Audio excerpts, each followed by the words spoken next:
Dieu. Euh, pour les Viennois qui n'étaient pas là avec nous dimanche, j'ai parlé de Thomas, notamment dimanche, où je me suis fait l'avocat de Thomas, qu'on considère que comme l'incrédule, etc. Et voilà, je ne vais pas tout dire, si vous pouvez le voir, il y a, il y a la vidéo, c'était enregistré. Mais on a vu que Thomas n'était pas là lorsque Jésus est apparu, donc aux disciples dans la maison après sa résurrection. Et Jésus, ce qui s'est passé, c'est que du coup, Jésus est revenu une seconde fois. Il est revenu du coup une autre fois. Et il y a dans l'Ancien Testament, c'est très intéressant, un homme qui a vécu la même chose. C'est un futur papa. Et il était absent lorsque il s'est passé quelque chose d'extraordinaire. Il n'était pas là. Il avait ce qu'il avait manqué du coup. Et du coup, la chose s'est reproduite encore. Et on va lire ensemble, disons ensemble dans le livre des Juges, Juges chapitre 13, Juges chapitre 13 et le verset 1 à 14. Juges chapitre 13, verset 1 à 14. Les enfants d'Israël firent encore ce qui déplaît à l'Éternel, et l'Éternel les livra entre les mains des Philistins. Pendant 40 ans, il y avait un homme de Tsoréa, de la famille des Danites, et qui s'appelait Manoach. Sa femme était stérile et n'enfantait pas. L'ange de l'Éternel apparut à la femme et lui dit, voici, tu es stérile et tu n'as point d'enfant. Tu deviendras enceinte et tu enfanteras un fils. Maintenant, prends bien garde, ne bois ni vin, ni liqueur forte et ne mange rien d'impur, car tu vas devenir enceinte et tu enfanteras un fils. Le rasoir ne passera point sur sa tête, parce que cet enfant sera consacré à Dieu dès le ventre de sa mère. Et ce sera lui qui commencera à délivrer Israël de la main des Philistins. Bien sûr, c'est Samson, celui qui sera Samson. La femme alla dire à son mari, un homme de Dieu est venu vers moi, et il avait l'aspect d'un ange de Dieu, un aspect redoutable. D'autres versions disent un aspect merveilleux. Je ne lui ai pas demandé d'où il était et il ne m'a pas fait connaître son nom, mais il m'a dit, tu vas devenir enceinte et tu enfanteras un fils. Et maintenant, ne bois ni vin, ni liqueur forte et ne mange rien d'impur, parce que cet enfant sera consacré à Dieu dès le ventre de sa mère jusqu'au jour de sa mort. Manoach fit cette prière à l'Éternel, c'est ce qui va nous intéresser. Ah Seigneur, que l'homme de Dieu que tu as envoyé vienne encore, qu'il vienne encore vers nous et qu'il enseigne ce que nous devons faire pour l'enfant qui naîtra, comme pour dire, ben oui, moi, je n'étais pas là. Dieu, c'est très intéressant. Dieu exauça la prière de Manoach. Et l'ange de Dieu va encore vers la femme. Elle était assise dans un champ. Et Manoach, son mari, n'était pas avec elle. Ah, encore, il a failli une deuxième fois, il n'était pas là quand il revient. Ah, et elle court, parce qu'elle sait la prière qu'il a faite. Elle courut promptement à donner cette nouvelle à son mari, lui dit, voici l'homme qui était venu l'autre jour vers moi, mais apparu. Manoach se leva, suivit sa femme. Je pense qu'il devait vraiment aller rapidement, alla vers l'homme et lui dit, est-ce toi qui as parlé à cette femme? Il répondit, c'est moi. Manoach dit, maintenant, si ta parole s'accomplit, que faudra-t-il observer à l'égard de l'enfant et qu'aura-t-il à faire? L'ange de l'Éternel répondit à Manoach, la femme s'abstiendra de tout ce que je lui ai dit, elle ne goûtera d'aucun produit de la vigne, boira ni vin ni liqueur forte, et elle ne mangera rien d'impur, elle observera tout ce que je lui ai prescrit. Amen. Ouais. Euh, il s'en est fallu de peu pour qu'il reloupe encore le moment, mais comme on va voir, comme il avait prié pour ça. Donc, pour la femme de Manoach, c'était un jour, à ce moment-là, c'était un jour comme les autres. Pour elle, c'est un jour comme les autres, mais elle ne savait pas qu'en réalité, c'était un jour spécial, où elle allait recevoir une promesse formidable. Et l'ange de l'Éternel lui apparaît. Je ne sais pas si tout le monde est au clair avec ça. Dans l'Ancien Testament, à chaque fois qu'il est question donc, de l'ange de l'Éternel, c'est ce qu'on appelle c'est ce qu'on appelle on a pris ça à l'école biblique en théologie, ce qu'on appelle une théophanie, c'est-à-dire une apparition de Dieu et notamment du Christ, Christophanie, du Christ avant son incarnation. Et donc, elle a reçu comment dire ça, c'est l'ange de l'Éternel, donc Jésus avant son incarnation qui lui apparaît et il lui fait une promesse, il dit tu es stérile, mais tu vas devenir enceinte et tu auras un fils. Et donc, à cette promesse est attachée donc, des recommandations. Tu ne boiras pas de vin, ni liqueur forte, etc. Les cheveux ne sont pas coupés parce qu'il sera consacré à l'Éternel. Il dit ce sera un libérateur. Et là, donc, elle va le dire à son mari. Et regardez quand même, on aurait pu se dire, alors que ça fait des années qu'ils attendent ça, la stérilité, elle est là, et elle lui annonce qu'ils vont avoir un enfant. On aurait pu s'attendre ou se dire à ce qu'ils se réjouissent avec elle, oh là là, ma femme, etc. Ils sont dans les bras, je sais pas, toutes sortes de scénarios. Hein. Mais non, elle lui dit ça, et il va prier. Il va prier. Il va dire, Manoach fit cette prière à l'Éternel. Et quand même, c'est pas commun. La femme qui vient lui dire, un homme m'a dit, est venu vers moi, il m'a dit, elle va lui dire, je ne sais d'où il vient, je ne connais pas son nom, il est venu et juste qu'il avait un aspect redoutable et il m'a dit que voilà, je vais être enceinte, qu'on va avoir un enfant. C'est quand même pas commun. Et si tu es le mari, quand même, si tu fais confiance à ta femme, il n'y a pas de problème. Mais quand même, je pense, moi, du coup, j'ai pu me mettre un peu à la place. En tant que mari, je me suis dit, tu veux en savoir plus quand même. Ta femme qui va dire, ah, mais un homme est venu, il m'a dit ça, on va voir. D'accord, fais confiance. Ma femme, c'est pas une menteuse, elle dit, mais tu veux en savoir plus quand même. Et là, du coup, Manoach se tourne vers Dieu. Manoach fait cette prière à l'Éternel. Ah Seigneur, que l'homme que tu as envoyé, on voit donc il a cru sa femme, hein, que tu as envoyé, vienne encore vers nous et qu'il nous enseigne ce que nous devons faire pour l'enfant qui naîtra. Il lui demande que cet homme qui est déjà venu revienne. Et moi, ce qui m'a touché, moi, c'est la simplicité avec laquelle Manoach demande ça à Dieu. C'est-à-dire, cet homme qui est venu, Seigneur, fasse qu'il revienne. Et pour moi, c'est révélateur de la relation que Manoach a avec Dieu. C'est clair, il connaît Dieu. C'est très clair. Il connaît Dieu. Il sait ce dont Dieu est capable. Il sait et il croit que Dieu peut refaire une chose qu'il a déjà fait. Et il y a un chant que j'aime beaucoup.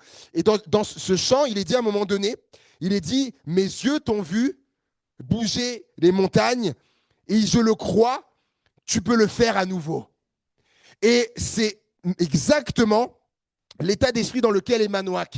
Il dit, tu as fait quelque chose, mais je sais, c'est que cette chose, tu peux le refaire encore. Et je nous pose cette question à nous ce soir. Et est-ce que nous, on le croit, ça? Que quelque chose que Dieu aurait déjà fait, et s'il y a ce besoin qui est là, ah Seigneur, puisses-tu le refaire encore? Je parlais hier avec quelqu'un et de l'église, hein, et on parlait, il me posait une question par rapport à l'église de Givors, et je lui disais, tu sais, il y a un temps de ça, l'église de Givors, parce que c'est Robert qui m'expliquait ça lors des funérailles de ce marteau Rana, il me disait, à un temps, à une époque, l'église de Givors, il disait il y avait plus de 100 personnes, il y avait une centaine de personnes, même plus que ça. Et je lui disais ça à ce frère, et je lui disais, c'est moi, je crois que Dieu il peut le faire encore ça. Et même plus, je vais lui dire plus que ça. Je crois que Dieu peut le faire encore et Dieu va le faire encore. Et Manoach il croit que Dieu peut le refaire, alors il lui demande, parce que l'homme que tu as envoyé vienne encore vers nous. Il croit, donc il demande. Jean 16, 24 nous dit, jusqu'à présent, vous n'avez rien demandé en mon nom. Demandez et vous recevrez, afin que votre joie soit parfaite. C'est ce qu'il a fait finalement. Et peut-être que jusqu'à aujourd'hui, peut-être quelqu'un ce soir, tu n'as jamais demandé encore à Dieu quelque chose qui s'était déjà produit. Quelqu'un là, tu l'as peut-être, hein, ça t'est pas encore arrivé de lui demander quelque chose qui s'est déjà passé, lui demander qu'il le refasse encore. Et, et ben, peut-être que c'est pour toi aujourd'hui le moment. Aujourd'hui ou dans les jours qui viennent ou quoi, par rapport, je sais, par rapport peut-être à un besoin que tu as. Et pendant qu'on était en vacances, à un moment donné, dans nos divers déplacements, à un moment donné, on rentre à l'appartement au studio qu'on avait loué. Et là, à un moment donné, bah, il y a notre deuxième qui a 2 ans et demi. À un moment donné, il fallait le doudou. Oh, et là, on cherche partout. Le doudou, pas de doudou. Et alors, ceux qui se rappellent, à l'époque, pour ceux qui ont des petits qui avaient des doudous, ah, mes amis, le doudou, là, ah, et s'il n'y a pas, il va pour dormir, etc. Et là, on dit, le doudou, il est où le doudou? Bon, c'est pas vrai, c'est pas vrai. Et là, à un moment donné, alors je sais plus si c'est le même jour ou le lendemain, je sais plus. En tout cas, ma femme, elle est comme ça. Elle dit, Seigneur, tu sais où il est, tu sais où il est, et permets qu'on le retrouve, etc. Parce qu'on était quand même allé à plein d'endroits.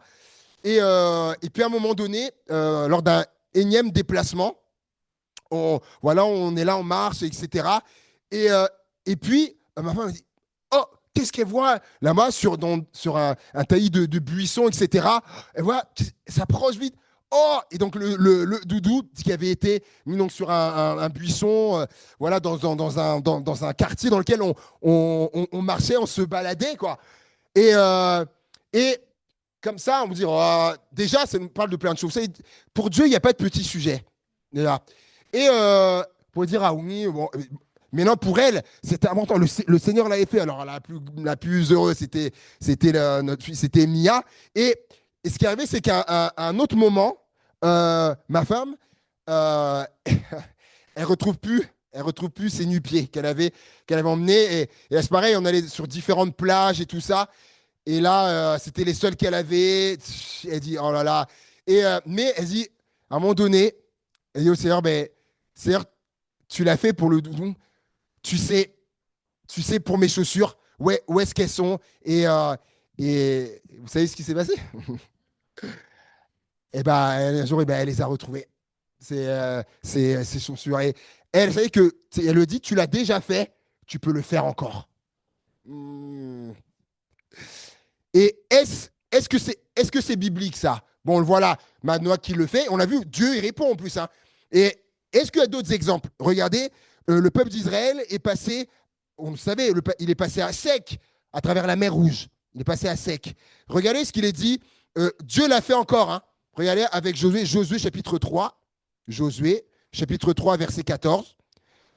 Josué chapitre 3, verset 14. Le peuple sortit de ses tentes pour passer le Jourdain, et les sacrificateurs qui portaient l'arche de l'alliance marchèrent devant le peuple. Quand les sacrificateurs qui portaient l'arche furent arrivés au Jourdain et que leurs pieds se furent mouillés au bord de l'eau, donc là il y a le Jourdain, hein, qui est là, regorge par-dessus toutes ses rives tout le temps de la moisson, les eaux qui descendent d'en haut s'arrêtèrent et s'élevèrent en un monceau, hein, en un monceau à une très grande distance près de la ville d'Adam qui est à côté de Sartan. Et celles qui descendent vers la mer de la plaine, la mer salée, furent complètement coupées. Le peuple passa vis-à-vis de Jéricho. Les sacrificateurs qui portaient l'arche de l'alliance de l'Éternel s'arrêtèrent de pied ferme sur le sec au milieu du Jourdain pendant que tout Israël passait à sec. C'est bien, on dit 2 fois à sec, jusqu'à ce que toute la nation ait achevé de passer le Jourdain. Dieu l'a refait encore. Et regardez Élie, 2 Rois, chapitre 2, verset 8. 2 Rois, chapitre 2, verset 8. Ouais. Alors Élie prit son manteau, le roula et en frappait les eaux qui se partagèrent ça et là, et ils passèrent tous deux à sec. Donc une fois, Élie a pris son manteau, il a frappé, et l'eau s'est ouverte, et ils sont passés du coup à sec. Donc ça, c'est Élie, hein. Regardez au verset 14. Verset 14. Maintenant, c'est Élisée. Donc, verset 13. Il releva le manteau qu'Élie avait laissé tomber. Puis il retourna et s'arrêta au bord du Jourdain. Il prit le manteau qu'Élie avait laissé tomber et il en frappa les eaux et dit, où est l'Éternel, le Dieu d'Élie? Lui, et c'est beau, lui aussi, il frappa les eaux et se partagèrent ça et là, et Élisée passa. Dieu le refit encore. Et je vous pose la question, il y a eu combien de multiplication des pains. Il y a eu combien? Eh oui. Regardez, moi, Matthieu chapitre 11, verset 16. Matthieu chapitre 11, verset 16. Non, non, pardon. Non, non, non, j'ai noté 11, je crois pas. Je crois que c'est 14. Voilà, c'est 14. Voilà, mais verset 17, par exemple, il lui dit, nous n'avons ici que 5 pains, redemain 5 pains, 5, et 2 poissons, et il dit, apportez-les-moi, etc. Ok, on connaît. Regardez au chapitre 15, maintenant, et le verset 33, 15, verset 33, les disciples lui dirent, comment nous procurer dans ce lieu désert assez de pain pour rassasier une si grande foule? Jésus leur demanda, combien avez-vous de pain? 7. Ah, c'est 7, c'est une fois. Et répondit-il, et quelques petits poissons, etc. Voilà. Ce que Jésus a fait une fois, la multiplication des pains, eh ben, il l'a refait encore. Jésus peut, enfin, et j'avais donné comme titre à ce message, Dieu peut le faire encore. Et même pour toi, Dieu peut le faire encore. Il peut le faire encore. Et, euh, et, euh, et je l'ai vécu. Je veux dire, je l'ai vécu. Multiplication des pains. J'ai vécu. Lorsque on était notre premier stage pastoral à Nantes, donc on s'occupait notamment de la jeunesse et on avait fait un événement où voilà pour les jeunes où le but c'était qu'un jeune invite un autre jeune. Et donc à ce moment-là, il y avait une quarantaine de jeunes. Et on s'était dit, ben voilà, si on go même 40, si ramène chacun un jeune, voilà, il y aura 80. Et il y avait une sœur qui avait eu à cœur de nous faire des kebabs. Et je voulais pas. Elle m'avait demandé est-ce que tu veux. Alors, j'ai pas attendu pour lui dire oui, il n'y a pas de problème. Hein, et, et donc, elle m'a dit combien je fais. Et je lui avais dit 80. Alors, même pour moi, déjà là, j'étais dans la foi. Hein. J'ai dit, ah, allez, 80. Et ok, et donc c'est ce qu'elle fait. Elle a tout prévu, 80 pains, les trucs, les tomates, oignons, salade, etc. Tout. Et donc on avait tout prévu avec les jeunes. Ils étaient une équipe, l'un prenait le pain, l'autre mettait la tomate, etc. Et donc le jour arrive, ils arrivent, et puis les jeunes arrivent. Et ça arrive, etc. Et puis à un moment donné, bah, ils servent. Et puis celle qui était au pain à un moment, elle arrive, et puis elle voit les jeunes qui arrivent. Et elle dit, mais on va pas, les jeunes qui arrivaient, on va pas avoir assez. Alors, vous voyez, à un moment donné, il en restait 4, 5, il y avait plus de 15 jeunes. Elle dit, mais comment on va faire? Et ce qui se passe, quand tu es dans le jus comme ça, et ben, elle continue, les jeunes arrivent, elle continue. Et à la fin, dans les grandes tablées, là, tout le monde avait son pain, et sauf qu'il y avait plus d'une centaine de jeunes. Et quand j'ai posé la question à la sœur, j'ai dit, mais combien tu avais fait? Elle dit, j'avais fait 80. Et tout le monde avait vu, ils étaient plus d'une centaine. Et quand j'ai parlé au pasteur, je dis, mon pasteur formateur qui me dit, mais David, ben, il est normal, il me dit, bah, t'as vécu une multiplication, David. Il me dit, bah oui, c'est la première fois que je fais ça. Là, pour lui, c'est normal, il a vu tellement de miracles, ce pasteur, machin. Il dit, bah, t'as vécu une multiplication. Jésus l'a fait encore. Jésus l'a fait encore. Et pour vous donner d'autres témoignages concernant d'autres personnes, mais il n'y a pas le temps ce soir. Et Lamentation 5, 21 nous dit, donne-nous encore des jours comme ceux d'autrefois. Donne-nous encore. De ce que tu as fait autrefois, donne-nous encore. Et je conclus avec ça. J'ai noté, ce qui a été peut revenir encore. Et peut-être pour quelqu'un, j'ai noté ce qui m'est venu. Peut-être pour quelqu'un, c'est la joie. Peut-être que tu avais autrefois. Eh bien, elle peut revenir encore. La paix que tu avais autrefois peut revenir encore. Peut-être avant le dégoût du péché que tu avais, tu as l'impression que ça s'est un peu estompé, que tu t'es un peu accommodé à des choses. Et bien, comme Manoah, tu peux demander à Dieu et il peut refaire encore. Cette envie de servir que tu avais autrefois, ça peut revenir encore. Ce feu pour témoigner de Jésus, peut revenir encore. Ce don spirituel que tu manifestais, que ce soit la parole de connaissance, prophétie, le discernement des esprits, la diversité des langues, le don d'opérer des miracles, le don des guérisons, peut-être l'interprétation des langues, la parole de sagesse que tu avais autrefois, tu dis, Dieu peut le refaire encore. Cette assurance que tu avais avant, cette audace peut revenir encore. Cette foi que tu avais avant, comme un enfant, tu avais une foi comme un enfant, ça peut revenir encore. Cette confiance que tu avais, c'est comme aveugle. Non, Dieu, ce qu'il disait, cette confiance aveugle. Tu disais aujourd'hui, ah, aujourd'hui, je suis un peu plus prompt au doute, etc. Cette confiance que tu avais peut revenir encore. L'homme, et Manoach, je termine, Manoach, et ce qu'il disait un peu, c'est que, un peu, c'est ça, c'est ce que ma femme a vu. C'est-à-dire, ce que ma femme, elle a vu, je veux le voir aussi. Ce que ma femme, elle a entendu, je veux l'entendre aussi. Ce que ma femme, en somme, ce que ma femme a vécu, je veux le vivre aussi. Seigneur, fasse que cet homme que tu as envoyé revienne encore. Il est dit, Dieu exauça la prière de Manoach. Et Dieu peut également exaucer ta prière. Dis, Seigneur, que ça puisse, Seigneur, je puisse revivre encore ça, que ça puisse encore revenir encore, encore. Eh bien, Dieu peut le faire encore. Amen. Seigneur, merci pour ta parole. Merci pour ta parole, qu'elle s'imprime dans nos cœurs, qu'elle s'imprime, qu'elle s'incruste dans nos cœurs, Seigneur mon Dieu, et qu'elle produise, mon Dieu, eh ben, ce que toi tu as déterminé, ce que tu veux, le fruit qu'elle doit porter, Seigneur mon Dieu. Peut-être ça peut raviver quelque chose chez quelqu'un, Seigneur mon Dieu, un rappel, une exhortation, un encouragement pour dire oui, que Dieu peut le faire encore. Et d'être comme Manoach, simplement comme il a fait, ben, d'élever une prière, Seigneur mon Dieu. Refais-le encore, Seigneur. Et tu te plairas à le faire. Au nom de Jésus. Amen. Amen. Amen. Amen. Amen.